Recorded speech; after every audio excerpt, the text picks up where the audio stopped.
तो हमारी पहली रानी है महारानी विक्टोरिया, जिन्हें क्वीन विक्टोरिया कहा जाता है। इनका जन्म 24 मई 1819 को हुआ, मृत्यु 22 जनवरी 1901 में हुई। 1837 ई में ग्रेट ब्रिटेन और आयरलैंड की महारानी के रूप में सिंहासन पर आरूढ़ हुई थी। 1877 ई में उन्हें भारत की साम्राज्य घोषित किया गया था। क्वीन विक्टोरिया को एक स्माइलिंग क्वीन भी कहा जाता है। क्वीन विक्टोरिया उस समय की एकदम और सबसे खूबसूरत रानी भी कहलाई गई है। क्वीन विक्टोरिया ने कई अच्छे साम्राज्य जीते, कई चीज़ों में, कई लड़ाइयों में वो पहले ही तैयार होती थी। और इस तरह से हमने सुनी क्वीन विक्टोरिया की इन्फॉर्मेशन। हमारी दूसरी रानी है क्लियोपैत्रा। क्लियोपैत्रा न केवल खूबसूरत थी, बल्कि वह काफ़ी चतुर थी और कुशल षड्यंत्रकारी थी, यानी बहुत चालू और चालाक प्रकार की रानी थी। ये राजकुमारी बहुत मेधावी थी और उन्हें एक साथ कई भाषाओं का ज्ञान भी था। क्लियोपैत्रा के पिता की मृत्यु उस वक्त हुई जब वह मात्र 14 साल की थी।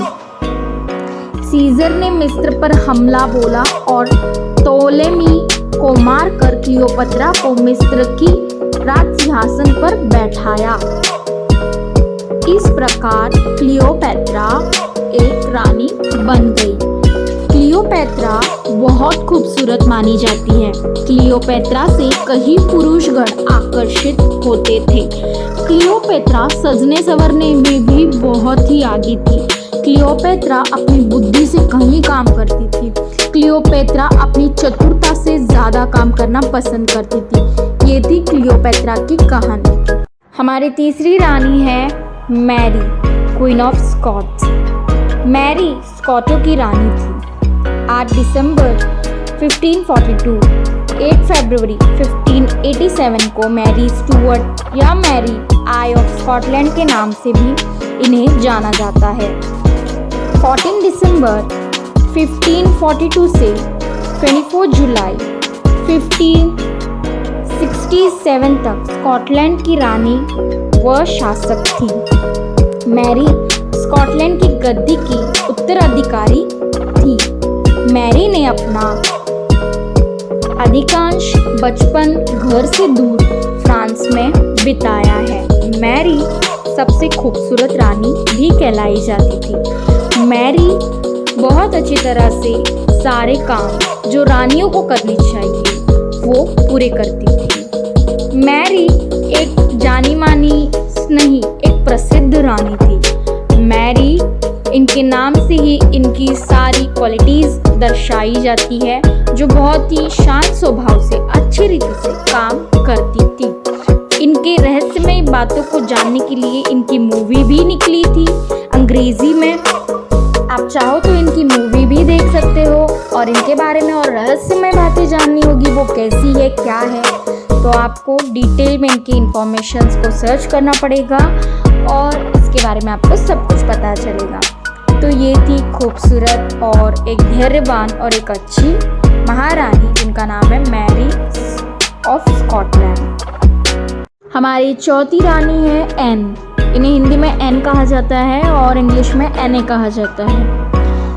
6 फरवरी 1665 से लेकर 1 अगस्त 1714 इंग्लैंड के राजा जेम्स की दूसरी बेटी थी, जो 8 मार्च 1702 को इंग्लैंड, स्कॉटलैंड तथा आयरलैंड की महारानी बनी। इनकी कोई जीवित संतान नहीं थी। इनकी कोई भी जीवित संतान नहीं है, यहाँ पर आपको बताया गया है। और इसलिए कोई उत्तराधिकारी ना होने की वजह से एन स्टुअर्ट राजवंश की अंतिम शासक थी। ये खूबसूरत थी और एक अच्छी रानी थी। कई वॉर्स में, कई ऐसे चीज़ों में इन्होंने अपनी बुद्धि बहुत लगाई। और ये थी एने, जो दिखने में भी बहुत खूबसूरत है, अपने कर्तृत्व, अपनी पर्सनालिटी से भी बहुत इंटेलिजेंट है और आगे है। ये थी हमारी रानी। हमारी 5वीं रानी है कैथरीन द ग्रेट।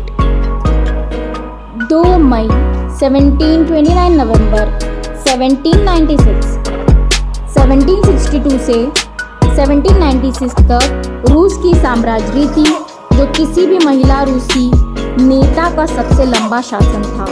उसने अपने शासनकाल में काला सागर और मध्य यूरोप में रूस की सीमाओं का विस्तार किया। मतलब ये रानी ने बहुत बड़ा काम किया रूस के लिए, और ये रूस की पहली महिला नेता थी जो जिसका शासन लंबा चला, और ये देखने में भी बहुत खूबसूरत थी और इंटेलिजेंट थी। तो ये थी हमारी 5वें रानी की कहानी, कैथरीन द ग्रेट। तो अगर हमारी ये रानियों की टॉप 5 रानियों की कहानी इन्फॉर्मेशन अगर आपको पसंद आई तो कमेंट कीजिए, बताइए, और आपको किस रिलेटेड और वीडियो चाहिए वो भी बताइए। और अगर पसंद आए तो सब्सक्राइब कीजिए, बेल आइकन को दबाइए, लाइक कीजिए, हमारे चैनल को सपोर्ट कीजिए, और आप सबका धन्यवाद। इसी प्रकार हमें सहायता कीजिए। Thank you.